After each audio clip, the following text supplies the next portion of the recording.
Uh, Good afternoon. I would not take a very long time. Though I have been introduced to be from Mytrah Energy. I am today representing the wind industry as Secretary for the AP chapter of Indian Wind Power Association. But just to give you a brief about what we are. Mytrah Energy India Limited is an AIM listed, London Stock Exchange listed company, and we have 550 megawatts of operating wind assets across the country, out of which 130 megawatt is in Andhra Pradesh. And we have another 100 megawatt under construction, which will be hitting the grid very soon, probably in the next 7-8 months. So I think we would be one of the largest in the state of Andhra Pradesh as far as wind is concerned. And we are also looking in a big way to get into the solar market. Of course, we are yet to get into solar. So opportunities, this is a slide about the Indian Wind Power Association. We comprise of manufacturers, we comprise of all the small and big generators, and we have been on the forefront of everything. And fortunately this year we also have a representation on the SAC of APERC, and we are being heard and we are being listened to properly. So I think we can expect some good and favorable policies to fall in place. And this is a general statistic about the India's wind capacity installation. If you see, we have touched almost 23.5 gigawatt of wind power capacity addition. And of course, 2011-12 happened to be the peak year where we touched a capacity of around 3.2 gigawatt. And the last year, the last financial year, we have touched almost 2.3 gigawatt. And of course, Tamil Nadu takes the #1 position as far as addition of share is concerned. And of late, we see AP and MP getting onto the wind capacity installation map. Advantages of wind power, yes, we have achieved grid parity, and it's competitive with any of the conventional forces now. And we are not dependent on any subsidies, and we have a highly scalable option and shorter construction cycles. And the greatest advantage that we offer is that we come with a fixed tariff for the next 25 years. So irrespective of whatever it is, there is no variation or change in the power price. And of course, the Energy Secretary, and we are a matured market. I myself have put close to 2 decades of experience in wind industry. So it's a more matured market. So the vagaries and variabilities are almost ruled out. And of course, we are a green source of energy, so there's no harmful effect on the environment.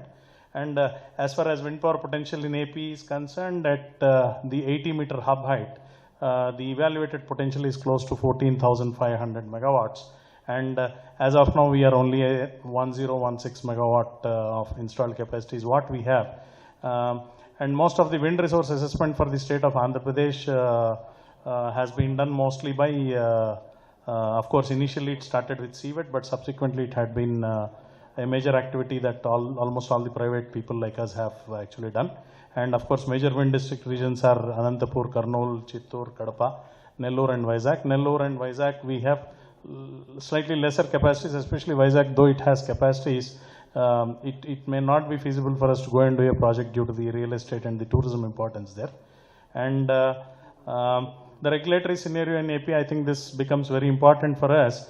The feed-in tariff in the year 2004 was set at 310. There was no much of capacity additions, and subsequently the government came up with a policy during the year 2008. There were some relief that was given on land and other issues, and even on wheeling and banking.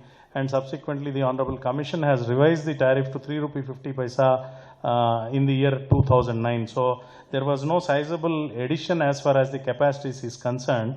And if you see till March 2015, till 2014, what we have added is 770 megawatt has been added.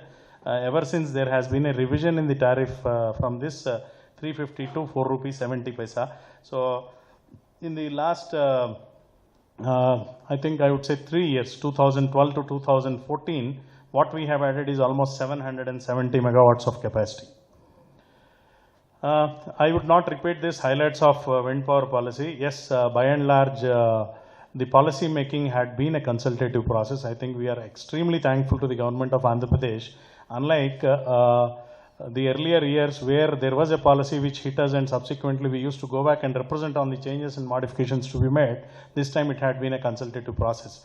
I think probably that was the reason why we have by and large a policy which has made all of us happy, whether it is manufacturers or whether it is independent power producers like me or even the small time people. There are some still minor irritants which we are taking it up with the government, but I would say fairly it had been a very good policy.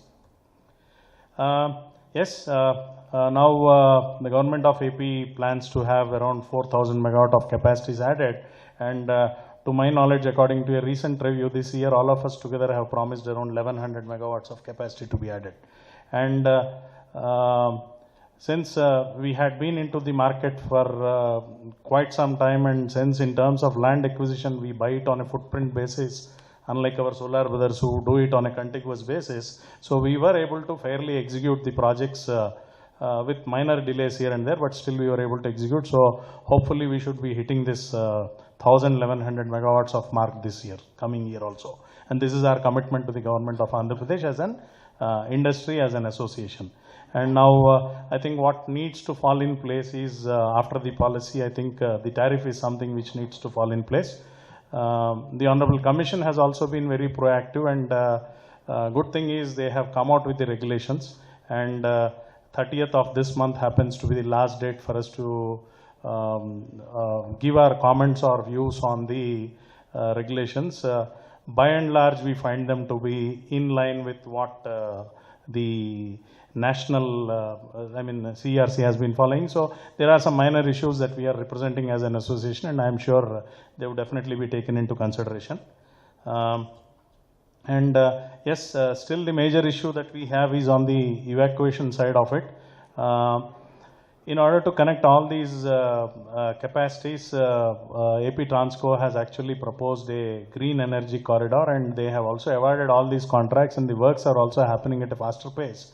But AP Transco has to ensure that there would be no delay in the connectivity, and we have also paid huge connectivity fee and huge bank guarantees for getting all these connectivity permissions. So if there is a delay in commissioning of their substations from AP Transco, we would be bleeding actually. So we have actually given a security to show our seriousness and commitment to AP Transco, whereas if AP Transco doesn't reciprocate a similar seriousness, we would be on the receiving end, and probably it would be a big hit on the project financials.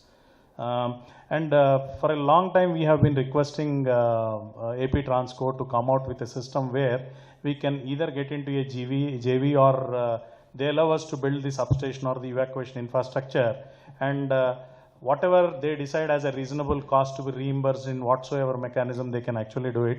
I think states like Rajasthan have actually come out with an order where they said that beyond the pooling station, whatever is the infrastructure cost that has to be incurred, if the developer builds it on behalf of the utility or the STU, on a project to project basis, they can actually consider it and determine a tariff or probably address it as a separate issue. So I think some kind of a modular policy of this nature would actually help us, because we have extensive facilities and we have extensive technology and know-how to actually build lines and transmission systems on a very faster pace.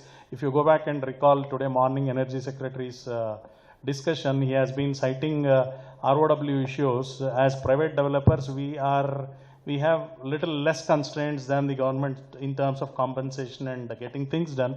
So we are able to push our things very fastly because our procedures are cut short and we are able to do things at a faster pace. So well, this is something which the Transco needs to seriously consider us. Yes, land, we were one of the states to have an excellent land policy where we had advanced position. It went away for a little while. Now it's back. But I think the entire bureaucracy and the setup at the districts have forgot how they used to do this earlier. So I think we need to actually push them and say that please do this on a priority. These people are going to add these capacities. Sir, our entire renewable capacity addition of this 1100 megawatt entirely depends on most of the land that has to come from the revenue department. And yes, the renewable power purchase obligation in line with NAPCC is what we have been asking for quite some time. I think that would be of a great help for we as well as the solar project developers.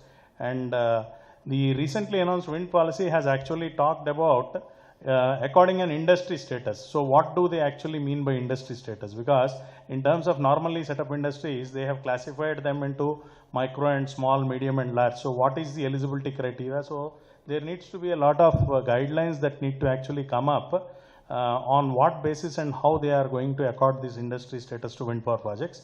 And the rest of the points which I have listed out as a part of my presentation are something which the government is considering as a part of their new industrial policy to be announced very shortly. So I think since we are given an industry status, the same has to be made applicable. Of course, things like reimbursement of stamp duty and other thing, and of course they are going to give a 25% subsidy to green energy oriented projects. So I think these are all the things that they will have to consider. And of course there needs to be a policy for wind solar hybrid system. Yes, as rightly said, we have the lands available as a part of our wind power projects. So we will be the first fellows very interested in getting into this.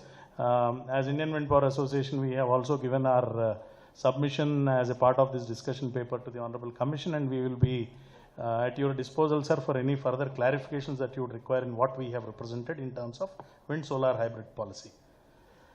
That's all. Thank you from our side.